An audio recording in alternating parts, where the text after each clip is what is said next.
Buenas noches, doctor y compañeros. El día de hoy a nuestro grupo nos ha tocado abordar el tema de garantías constitucionales tributarias. Nuestro grupo se encuentra conformado por Atocha Aguilar Cristian,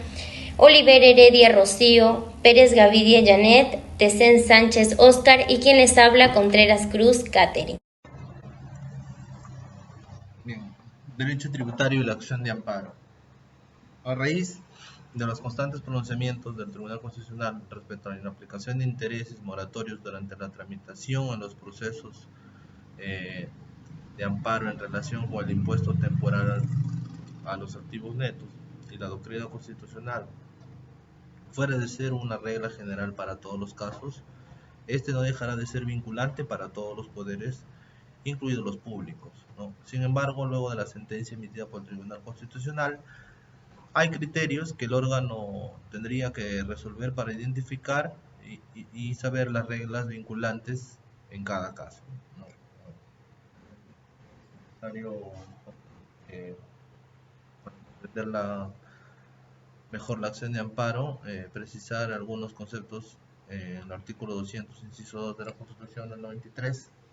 establece el proceso de amparo, el cual es una garantía constitucional que protegerá derechos fundamentales distintos al habeas corpus, al habeas data y procesos de cumplimiento.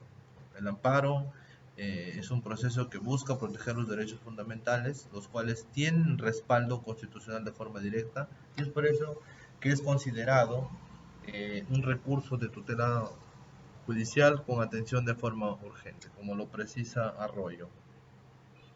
También el mismo nos dice que el amparo tiene por finalidad tutelar del contenido esencial de derechos fundamentales que se encuentran al resguardo constitucional, siendo estos derechos con origen constitucional en nuestro territorio e internacional fuera de él, ¿no? Sobre el contenido esencial, este es un instituto que no se encuentra regulado de manera taxativa o expresa en nuestro ordenamiento jurídico. Sin embargo, el Tribunal Constitucional ha señalado que se encuentra involucrado dentro del contenido constitucionalmente protegido, que sí está regulado en el artículo 5 del Código Procesal Constitucional, ¿no? Sobre el contenido esencial del derecho que protege el amparo, el Tribunal Constitucional en un expediente 01-417-5, fundamento 21, se pronunció sobre el contenido esencial del derecho fundamental para la procedencia del amparo, donde dice todo ámbito constitucional,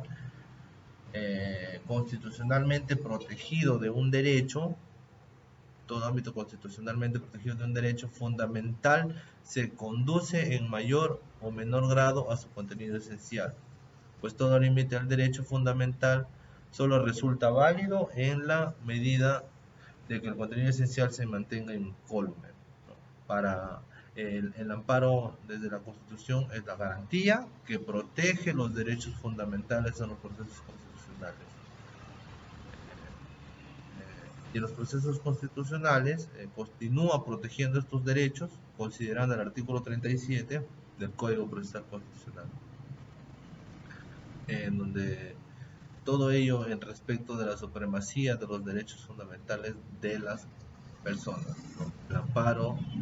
El proceso de amparo resguarda que no se vulneren los derechos fundamentales que se encuentran reconocidos en nuestra Constitución, ¿no? El presente vinculante jurisdiccional en el Poder Judicial,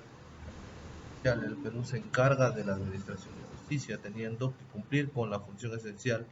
la de controlar el poder. Esto al amparo del artículo controlar el poder, esto al amparo del artículo 138 de nuestra Constitución, ya que constituye una garantía final y máxima para la protección de la libertad de las personas cuando exista una actuación arbitraria por alguna autoridad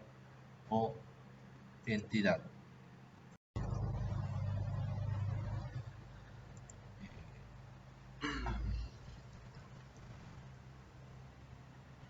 La vulneración que pueda realizar la autoridad administrativa respecto de los derechos, como el debido proceso, la tutela jurisdiccional durante un proceso que se lleve entre la entidad tributaria y el contribuyente, es preciso interponer un recurso de amparo, si es el caso de vulneración, cuando se lesiona un derecho constitucional por alguna irregularidad en el procedimiento o una errónea interpretación de la Constitución, ya que los procedimientos o trámites que se hagan frente a la administración tributaria no deben comprometer la libertad personal de los administrados. Es así que no se puede invocar en un proceso de amparo sobre la aplicación de normas que puedan regular la prescripción de la tutela tributaria con la finalidad de que se declare esta, como Cueva menciona, que al ser una controversia administrativa en cuanto a competencia, más bien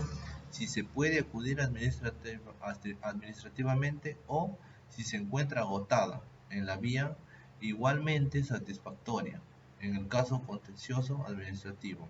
En el caso sobre competencia territorial, en el proceso de amparo se tiene que los medios probatorios idóneos para acreditar el domicilio principal de una persona son exclusivamente la partida registral en la cual se indica el domicilio estatuario o la ficha RUC en la cual se indica el domicilio donde se desarrollan sus actividades principales. Cuando un proceso constitucional de amparo se hubiera dictado una medida cautelar que ordene la suspensión de la cobranza conforme a lo dispuesto en el Código Procesal Constitucional, teniendo en cuenta que existen diversos tipos de medidas de suspensión del acto. No se requiere de que esto sea firme, por tanto, aun cuando la administración haya apelado, deberá suspenderse el procedimiento. La ley 26979 regula sobre el procedimiento de ejecución coactiva, precisando que el ejecutor puede disponer la suspensión del procedimiento de ejecución coactiva sobre obligación no tributarias. El Poder Judicial solo cuando dentro de un proceso de acción de amparo exista medida cautelar firme. El propio tribunal ha podido señalar en una sentencia firme que recayó en una acción de amparo sobre una resolución final con carácter de cosa juzgada, vista en el expediente 104-2001. Caso, el Tribunal Constitucional declaró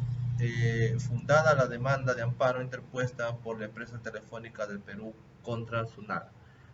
referida al cobro de intereses moratorios en su sentencia recaída en el expediente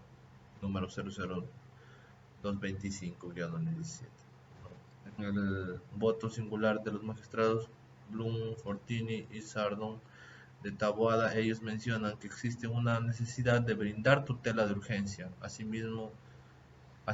que es propia de los procesos constitucionales, en la medida que el artículo 122 del Código Tributario exige una previa a la impugnación judicial de la detracción del patrimonio de parte de la SUNAT.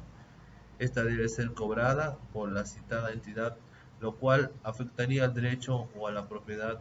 de la requerente y su derecho a la tutela judicial efectiva, al obstaculizar el derecho al recurso impugnatorio. Concluimos en cuanto a la acción de amparo y concluimos que las garantías constitucionales son importantes y necesarias en un procedimiento tributario.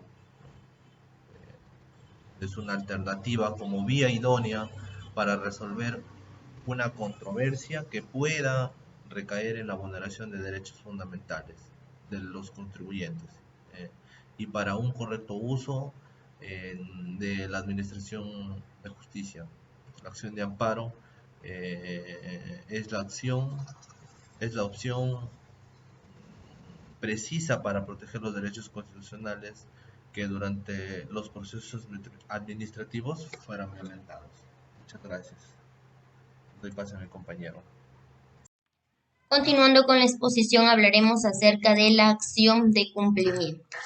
Nuestra legislación establece dentro del artículo 206 que la acción de cumplimiento procede contra cualquier autoridad o funcionario renuente a acatar la norma legal o un acto administrativo sin perjuicio de las responsabilidades de ley. esto como base constitucional. Dentro de la legitimación activa nos establece que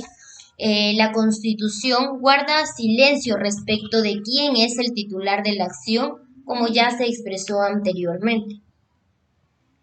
Por lo general, solamente la persona afectada con el incumplimiento de la autoridad pública o del funcionario de que se trate puede invocar esta acción. Y dentro de la legitimación pasiva, tenemos de que hace referencia a que nuestro ordenamiento jurídico establece de que la acción de cumplimiento procede contra cualquier autoridad estatal o cualquier servidor o funcionario público. Competencia. Analizaremos según los diferentes grados. Jueces de primera instancia en lo civil. De acuerdo con el artículo 31 de la Ley 2539.8 y la Ley 2643.5, Ley Orgánica del Tribunal Constitucional, son competentes para conocer la acción de cumplimiento los jueces de primera instancia en lo civil del lugar donde se afectó el derecho o donde se cierne la amenaza. Corte Superior de los Distritos Judiciales. Esta va en contra de la resolución o el fallo del juez de primera instancia. Procede el recurso de apelación ante la Sala Civil de la Corte Superior del Distrito Judicial respectivo, el cual podrá ser interpuesto por cualquiera de las partes dentro de los 3 días siguientes. Tribunal Constitucional. El título 3 de la Ley Orgánica del Tribunal Constitucional nos establece de que esta se trata de la última instancia. En el artículo 41 nos da a conocer que este es un recurso extraordinario que se interpone en última y en definitiva instancia contra las resoluciones de la Corte Suprema o de la instancia que la ley establezca denegatorias de las acciones de cumplimiento. Derecho comparado. Dentro del derecho comparado hemos establecido las similitudes y diferencias que existen dentro de la Constitución colombiana y la Constitución peruana. Ambas abarcan lo que es la acción de cumplimiento, mostrando similitudes dentro de su normativa donde establece de que toda persona podrá acudir ante la autoridad judicial para poder hacer efectivo el cumplimiento de una ley o un acto administrativo. En caso de prosperar la acción, la sentencia ordenará a la autoridad renuente el cumplimiento del deber omitido. Dentro de la Constitución peruana, ya lo hemos manifestado, la acción de cumplimiento procede contra cualquier autoridad o funcionario renuente a acatar una norma legal o un acto administrativo sin perjuicio de las responsabilidades de ley. Dentro de sus diferencias encontramos que la Constitución peruana no indica quién es el titular de la acción, es decir, quién está legitimado para ejercerla. Por el contrario, la Constitución peruana establece que toda persona podrá acudir ante la autoridad judicial. La Constitución peruana no señala expresamente quién o a quién se ejerce la acción de cumplimiento, mientras que la colombiana establece que es ante una autoridad judicial. Caso de acción de cumplimiento. Resolución número 2433. Proceso de cumplimiento es el tema, el subtema es el objeto de este y fue publicada el 26 de enero del 2005. Con fecha 12 de octubre del 2004 se emite la resolución del Tribunal Constitucional. El recurso extraordinario interpuesto por doña Teresa Beatriz Berjedo Quintanilla contra la sentencia de la Segunda Sala Civil de la Corte Superior de Justicia de Lima, de foja 64, de fecha 19 de abril del 2004, que confirmando la apelada declaró improcedente la acción de cumplimiento de autos. Y atendiendo a que con fecha 30 de junio del 2003, la recurrente interpone acción de cumplimiento contra la Municipalidad Distrital de Ate con el objeto de que acate el artículo 33, inciso 2 de la Ley número 2744 y en consecuencia expida la resolución que declare fundado el recurso de apelación que interpuso el 6 de diciembre del 2002 contra la resolución, El proceso constitucional de cumplimiento tiene por objeto controlar la inactividad material de la administración, es decir, el incumplimiento de mandatos nacidos de la ley o de los actos administrativos, donde no medida la petición de un particular, sino donde se encuentre vinculados un deber o el ejercicio de una atribución relacionada con sus competencias con sus competencias naturales. De acuerdo con lo establecido en el inciso 2 del artículo 33 de la Ley 2744, los procedimientos de evaluación previa están sujetos a silencio positivo, junto a los recursos destinados a cuestionar la desestimación de una solicitud cuando el particular haya optado por la aplicación del silencio administrativo negativo. El Tribunal Constitucional, en la sentencia recaída en el expediente 0191-2003, para que mediante un proceso de la naturaleza que ahora toca resolver, como se sabe, carece de estación probatoria y se puede expedir una sentencia estimatoria, y es preciso que el mandato previsto en la ley o en un acto administrativo tenga determinadas características. Entre otras, debe tratarse de un mandato que sea de obligatorio cumplimiento y que sea incondicional. En consecuencia, la presente demanda no puede ser acogida toda vez que los autos no se desprenden la existencia de un mandato claro y concreto que la emplazada haya omitido realizar, pues el inciso 2 del artículo 33 de la Ley 2744 solo es aplicable a los procedimientos de evaluación previa. Por lo tanto, el Tribunal Constitucional, con la autoridad que la Constitución Política del Perú le confiere, resuelve declarar improcedente la demanda.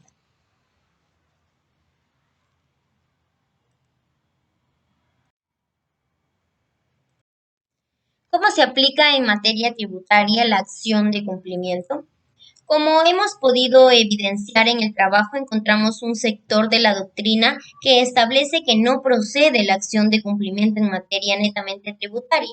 Pero respecto a el análisis del expediente anterior, que es un caso de acción de cumplimiento, podemos observar que está dirigida a proteger los derechos de los administrados cuando estos son vulnerados por alguna institución del Estado. Entonces, teniendo en cuenta este razonamiento en materia tributaria, también se habla de los administrados y muchas veces se presentan casos en los que tienen alguna controversia con la administración y como ha señalado el Supremo Intérprete de la Constitución.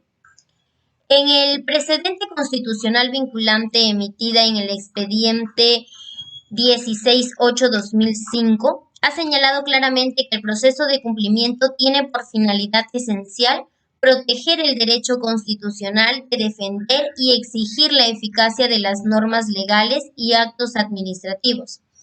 Es por ello que dicho derecho se salvaguarda a través de lo establecido en el artículo 66 del Código Procesal Constitucional, que establece que el objeto que este proceso constitucional tiene es ordenar que el funcionario o autoridad pública renuente dé cumplimiento a una norma legal o ejecute un acto administrativo firme.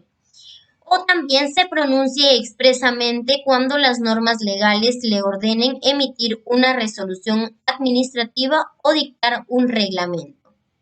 Basándonos en este pronunciamiento del Tribunal Constitucional, podemos determinar que los administrados en materia específicamente tributaria también deben poder interponer una acción de cumplimiento para que estos tengan la facultad de poder exigir a la administración tributaria que se llegue a cumplir una normal o un acto administrativo que ha sido expedido o que se pronuncie expresamente respecto a una materia controvertida. Bueno, seguidamente les voy a explicar una sentencia del Tribunal Constitucional, la 4700/2011, la cual es una demanda de cumplimiento en donde presenta el demandante la universidad a las peruanas y los demandados en este caso sería el Ministerio de Economía y Finanzas y la Superintendencia Nacional de Administración Tributaria. ¿Qué solicita la universidad? Solicita reconocer la validez de los actos emitidos por el Ministerio de Educación como resultado de la aprobación automática de los programas de reinversión en conformidad con el artículo 13 del decreto legislativo 882, y asimismo solicita que también se deje sin efecto cualquier acto de ejecución, medida coercitiva o cobranza, en general cualquier acto administrativo contra la recurrente, la cual se origina principalmente en base al desconocimiento de dicha norma antes mencionada, que en estos actos administrativos emitidos por el Ministerio de Educación, la cual se llevó a cabo ya en primera y segunda instancia, en donde la primera, en el primer juzgado civil de Lima, la declara fundada la demanda a favor de la universidad,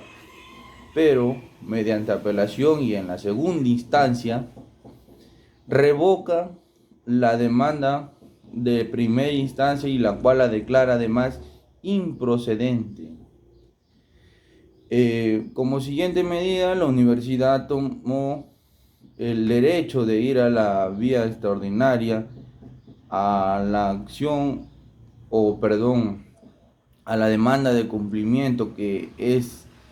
principalmente o casi igual que una demanda de amparo, la cual ahí su pretensión principal de dicha demanda es que se le reconozca el crédito tributario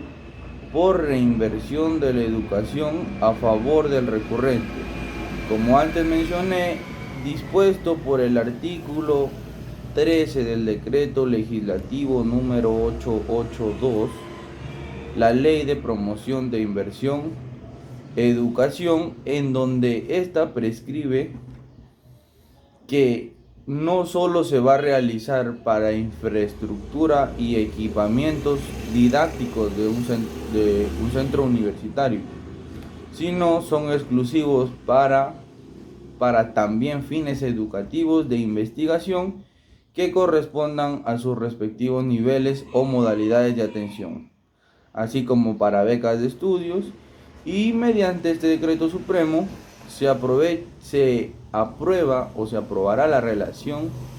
de bienes de servicios que sean material de beneficio para la universidad. Bueno, a lo que en la presente demanda o en la admisión ya de la demanda existe la adecuación de este proceso, que fue presentado principalmente como una demanda de cumplimiento. La adecuación del proceso vendría a ser que el proceso de cumplimiento tiene como finalidad proteger el derecho constitucional de la eficacia de las normas legales, de hacer efectivas las normas legales y actos administrativos dados por el Estado. A su vez, el Código Procesal Constitucional nos establece en su artículo 66 que el objeto del proceso de cumplimiento es ordenar el funcionamiento o el desarrollo a la autoridad pública de que primero, 1, el cumplimiento de una norma legal o se ejecute un acto administrativo firme. 2, se pronuncia expresamente cuando las normas legales le ordenan emitir una resolución administrativa o dictar un reglamento. En tal sentido, el proceso de cumplimiento pretende ser una herramienta mediante el cual nosotros o la ciudadanía proteja la inacción estatal. ¿Qué quiere decir la inacción estatal? Es que no se respeten las normas ya emitidas por el Estado. Ante ello, lo antes mencionado, no estamos frente a una omisión de la administración tributaria, sino que por el contrario, estamos frente a una actividad administrativa manifestada en las resoluciones de determinación y multas emitidas por la SUNAT. Habiéndose ya determinado o esclarecido este punto, que no sería una omisión, sino sería una actividad administrativa principalmente, la administración tributaria tiene que permitir la validez de estos actos emitidos por esta, ya que este colegiado considera pertinente analizar si corresponde adecuar el presente proceso de cumplimiento a uno de amparo. ¿Qué considera el Tribunal Constitucional ante el siguiente caso? Lo siguiente: primero, el fundamento 13 del decreto legislativo 882 ha establecido que los beneficios tributarios constituyen aquellos tratamientos normativos mediante los cuales el Estado otorga una disminución, ya sea total o parcialmente, del monto de la obligación tributaria, a lo que posterga la exigibilidad de dicha obligación. Como segundo punto tenemos que, en tal sentido, el crédito por reinversión en educación dispuesto en el artículo 13 del decreto antes mencionado constituye principalmente como un beneficio tributario, puesto que su finalidad es disminuir el pago de impuesto a la renta al cargo de instituciones educativas particulares, receptoras o inversoras, según sea el caso. Como tercer punto, ya mencionando que, ya habiendo quedado establecido que este crédito por reinversión en educación constituye un beneficio tributario, conviene hacer o realizar un recuento de todas las normas que se han sucedido en su vigencia y cuyo objeto ha sido regular el plazo supletorio de los beneficios tributarios y que se hubiesen concedido sin establecer un plazo expreso. Existen una serie de normas ya antes establecidas a esta, y por lo cual se revisó y se llegó a la siguiente conclusión, en donde el tribunal resuelve declarar fundada la demanda de cumplimiento, entendida como una de amparo por amenaza de violación del derecho de propiedad de la recurrente. En consecuencia, ordenar que la SUNAT reconozca el crédito tributario por reinversión educativa que haya realizado la recurrente desde el año 1997 hasta la actualidad. Además, reconocer la validez de los actos administrativos emitidos por el Ministerio de Educación como resultado de la aprobación automática de los programas de reinversión en conformidad con el artículo 13 del Decreto Supremo 04797-EF o el Decreto Legislativo 882, y dejar sin efecto cualquier acto de ejecución inmediata, coercitiva o cobranza en general cualquier acto administrativo contra la recurrente que se origine además en el crédito tributario por reinversión de educación realizada por esta universidad desde años anteriores,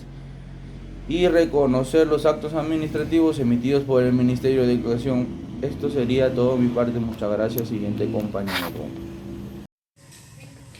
Buenas noches, doctor. Continuando con las garantías constitucionales, hablaremos sobre la acción de inconstitucionalidad dentro de la materia tributaria. Pero, ¿qué es esta garantía constitucional? ¿Y cuándo y cómo podemos utilizarla?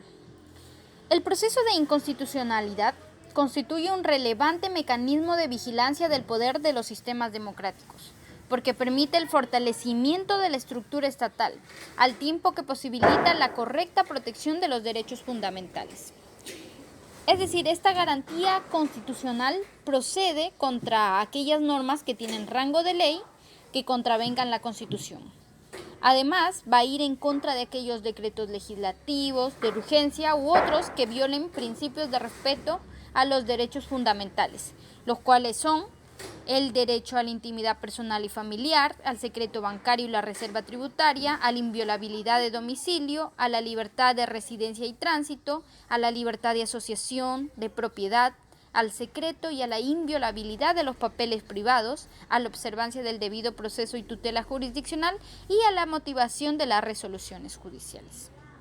Para ello, hemos tomado en cuenta el expediente número 033-2004, el cual se trata de una acción de inconstitucionalidad interpuesta por los señores Roberto Nesta Abrero y Augusto Javier Aida Suzuki, en representación de 5.087 ciudadanos con firmas certificadas, contra el artículo 125 del texto único ordenado de la Ley del Impuesto a la Renta, aprobado por Decreto Supremo número 054-99-F. Como antecedentes tenemos que con fecha 7 de junio del 2004, los recurrentes en representación de estos ciudadanos interponen una acción de inconstitucionalidad contra el Poder Ejecutivo y el Congreso de la República, pues sostienen que las normas que crean y regulan el anticipo adicional del impuesto a la renta, si bien pueden haber sido dictadas conforme a las atribuciones que emanan de la potestad tributaria de la cual goza el Estado, estas deben ejercerse respetando siempre los límites constitucionales que dimanan del derecho de propiedad y con arreglo a los principios de legalidad, igualdad y de no confiscatoriedad, a los cuales deben sujetarse los tributos y las obligaciones de carácter tributario,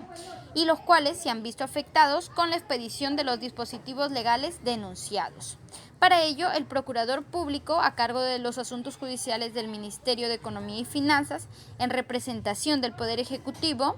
con fecha 9 de septiembre del 2004, contesta esta demanda y solicita, en principio, que se declare la conclusión del proceso, alegando que la norma impugnada no vulnera la Constitución, pues fue expedida dentro del marco de la ley normal, de la ley autoritativa. Además, precisa que los dispositivos legales, materia de cuestionamiento, son manifestaciones del poder tributario reconocido constitucionalmente y que está sometido a los demás derechos de rango constitucional. Además, añade que el anticipo adicional del impuesto a la renta se ha establecido respetando los principios de legalidad, de igualdad y de no confiscatoriedad de los tributos. Para ello, este tribunal ha tomado en cuenta tres fundamentos. En el primero tenemos los principios rectores de la tributación en la Carta Magna. Como bien sabemos, la potestad tributaria constituye el poder que tiene el Estado para imponer a los particulares el pago de los tributos, el cual no puede ser ejercido de una manera discrecional o, dado el caso, de forma arbitraria, sino que se encuentra sujeto a una serie de límites que le son impuestos por el ordenamiento jurídico, sean estos de orden constitucional o legal. Es por ello que los demandantes señalan que los límites a la potestad tributaria se encuentran representados por los principios de legalidad, igualdad y no confiscatoriedad de los tributos, recogidos en el artículo 74 de la Constitución. Estos principios, reconocidos expresamente en ella, son de carácter implícito, pues se derivan del propio texto constitucional y son considerados como límites materiales del poder tributario, sobre los cuales se estructura el sistema tributario. Para ello, este Tribunal Constitucional ha precisado que, refiriéndose al principio de la no confiscatoriedad de los tributos, esta se encuentra directamente conectada con el derecho de igualdad en materia tributaria, o lo que es lo mismo con el principio de capacidad contributiva, según el cual el reparto de los tributos ha de realizarse de forma tal que se trate igual a los iguales y desigual a los desiguales, por lo que las cargas tributarias han de recaer en principio donde exista riqueza que pueda ser gravada, lo que evidentemente implica que se tenga en consideración la capacidad personal o patrimonial de los contribuyentes. En el segundo fundamento tenemos la capacidad contributiva como límite del poder tributario. Podemos conceptualizar a la capacidad contributiva como aquella aptitud del contribuyente para ser sujeto pasivo de obligaciones tributarias. Actitud que viene establecida por la presencia de los hechos reveladores de riqueza, que es la capacidad económica, que luego de ser sometidos a la valorización del legislador y conciliados con los fines de la naturaleza política, social y económica, son elevados al rango de categoría imponible. Entonces podemos desprender de tal afirmación que la capacidad contributiva es aquella que constituye una categoría distinta a la capacidad económica, cuya determinación solamente se llega luego de la manifestación de riqueza observada por el legislador, siempre de manera objetiva. Es evaluada, sospesada y contrapuesta a los diversos fines estatales para considerarla como hecho imponible. Por ello, para determinar la inconstitucionalidad de la norma sometida a evaluación, debe tenerse en consideración de este colegiado la sentencia número 0646-1996-AA-TC, recaída en un proceso de amparo, en el cual se discutió la inaplicabilidad del decreto legislativo número 774. Norma que estableció el impuesto mínimo a la renta, en el cual se determinó que se producía la violación del principio de no confiscatoriedad cuando el impuesto no tenga como elemento base de la imposición una circunstancia que no sea reveladora de capacidad económica o contributiva, que en el caso del impuesto mínimo a la renta con el que se pretende cobrar a la actora no sea respetado. Como tercer fundamento tenemos de los efectos de la sentencia de inconstitucionalidad. En el artículo 204 de la Constitución establece que la norma declarada inconstitucional queda sin efecto al día siguiente de la publicación de la sentencia, que así la declara, debiéndose determinar, dado el caso de excepción y según lo previsto en los artículos 36 y 40 de la Ley Orgánica del Tribunal Constitucional, los efectos de las sentencias en el tiempo al tratarse de la declaratoria de inconstitucionalidad de normas tributarias, por transgresión del artículo 74 de la Carta Magna. Es por ello que en el caso que hemos presentado se declara fundada la demanda de inconstitucionalidad. Y para concluir, la jurisprudencia, en el Tribunal Constitucional se tiene la posibilidad de modular los efectos en el tiempo de la sentencia de inconstitucionalidad en materia tributaria, debiendo pronunciarse respecto a las situaciones jurídicas producidas mientras la norma inconstitucional estuvo vigente, quedando impedida su aplicación a los hechos iniciados mientras tuvo efecto, siempre que estos no hubiesen concluido, y en su caso podrán permitirse la revisión de procesos fenecidos en los que fue aplicada la norma, si ésta versaba sobre materia penal o tributaria. Es decir, la acción de inconstitucionalidad tiene un efecto retroactivo en la materia tributaria. Bien, continuando con la exposición, les hablaremos de la garantía constitucional del habeas data. La garantía constitucional del habeas data es una acción de amparo específico de protección de datos personales, la cual procede contra todo hecho o omisión del Estado o de los particulares cuando ésta amenace o vulnera el derecho a la información, la intimidad, la voz, la imagen, el honor y la reputación. Esta acción y garantía constitucional del habeas data se instauró como un mecanismo procedimental idóneo para la protección y la defensa de los siguientes derechos: a solicitar y recibir información de una entidad pública. En ella se exceptúan las que se afectan al derecho a la intimidad y a la seguridad nacional, asimismo las que refieren al secreto bancario y la reserva tributaria, así como también a que los servicios informáticos, computarizados o no, públicos o privados, no suministren informaciones que afecten la intimidad personal y familiar, asimismo también al honor y a la buena reputación, a la intimidad personal y familiar, así como a la voz y a la imagen propia, así como también a la rectificación en forma gratuita, inmediata y proporcional. Es decir,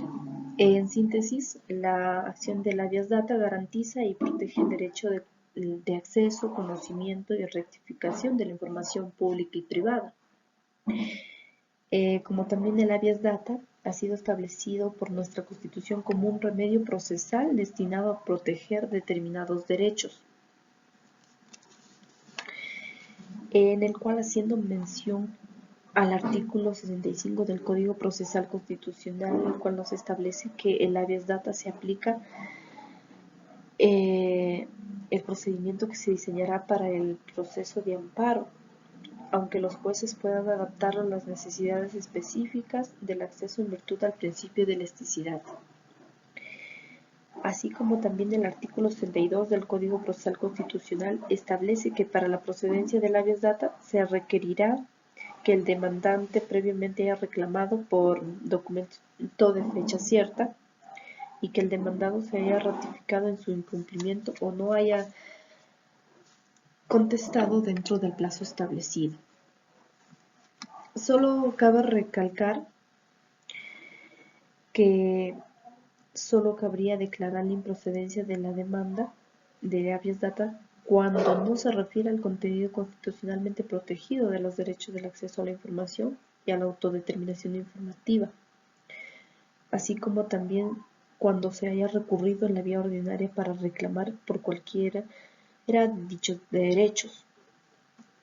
y cuando se haya producido la sustracción de la materia en caso de que se configure la litispendencia o, por último, cuando haya operado el plazo de prescripción. Para ello, hemos tomado en cuenta el expediente número 00813-2020, el cual se trata de una acción de habeas data interpuesto por Martín Yaranga Yacúa contra la Contraloría General de la República. Es así que en esta sentencia, en primera instancia, el Juzgado Constitucional Transitorio de la Corte Superior de Justicia de Lima declaró infundada la demanda, así como también en la segunda instancia, la Sala Superior confirmó la apelación, donde añadiendo que no resulta de aplicación del artículo 21, inciso 5 del texto único ordenado de la Ley 27.444 del Procedimiento Administrativo General. Como antecedentes tenemos que el 10 de abril del 2018, don Martín Yaranga interpone demanda de habeas data contra la Contraloría General de la República, en donde solicita que en virtud de su derecho de acceso a la información pública se le otorgue copias simples de los siguientes documentos. A. La resolución de Contraloría designado a los integrantes del Comité de Lista Priorizada de Pago de Deudas por Resoluciones Judiciales. B. El resumen académico laboral de los integrantes del Comité de Lista Priorizada de Pago de Deudas por Resoluciones Judiciales. C. La directiva interna que establece el procedimiento de pago de deudas por resoluciones judiciales. Y D. El manual, reglamento instructivo u otro documento técnico que apruebe el programa de reconocimiento institucional para los trabajadores de la Contraloría. Y además de ello, requiere el pago de los costos procesales. Es así que como fundamentos tenemos que, de acuerdo al artículo 62 del Código Procesal Constitucional, para la procedencia del habeas data se requerirá que el demandante previamente haya reclamado mediante documento de fecha cierta y también que el demandado se haya ratificado en su incumplimiento o no haya contestado dentro del plazo establecido. Como siguiente fundamento tenemos que la entidad emplazada señala que respondió al recurrente por oficio 00380-2018 de 27 de marzo del 2018. Sin embargo, como consecuencia de un error por parte del administrado, en la consignación de su domicilio no fue posible hacer entrega de la respuesta, así como también el artículo 2, inciso 5 de la Constitución Política del Perú dispone que toda persona tiene derecho a solicitar sin expresión de causa la información que requiera y a recibirla de cualquier entidad pública en el plazo legal y en el costo que suponga el pedido. La Constitución ha consagrado en términos el derecho fundamental del acceso a la información pública, cuyo contenido esencial reside en el reconocimiento del derecho que le asiste a toda persona de solicitar y recibir información de cualquier entidad pública, no existiendo por lo tanto entidad del Estado excluida de la obligación respectiva. También cabe precisar que la Contraloría General de la República es una entidad estatal y por consiguiente se encuentra bajo los alcances del texto único ordenado de la Ley de Transparencia y Acceso a la Información Pública. Como también cabe resaltar que lo requerido en los puntos A, B y D de la demanda constituye información pública, dado que no ha sido negado por la emplazada. Así se advierte que los puntos A y B estarían constituidos por la resolución de la Contraloría 138-2017 de 16 de marzo del 2017 y por los resúmenes académicos laborales que obran a folios 26 a 45. Por lo tanto, la ausencia de respuesta verificada en la omisión de la notificación al actor en términos escritos en el fundamento 9 supra configura la vulneración al derecho de acceso a la información pública. Respecto a los costos procesales, al estimarse parcialmente la demanda, corresponde ordenar el pago de los mismos según el artículo 56 del Código Procesal Constitucional. Por los fundamentos antes mencionados, se ha resuelto declarar fundada en parte la demanda por acreditarse la vulneración al derecho del acceso a la información pública del recurrente. En consecuencia, se ordena que la emplazada entregue al demandante la información solicitada descrita en los puntos A, B y D de la demanda previo pago del costo de reproducción, conforme a lo indicado en los fundamentos 11 y 12 de la presente sentencia. A continuación, me toca exponer la acción popular. ¿Qué es la acción popular? Es una garantía constitucional, la cual es un mecanismo de tutela de derechos en donde se puede ejercer a través de la vía jurisdiccional. Esta garantía constitucional está tipificada en el artículo 200, inciso quinto de nuestra Constitución Política del Perú, el cual menciona lo siguiente, que procede contra reglamentos,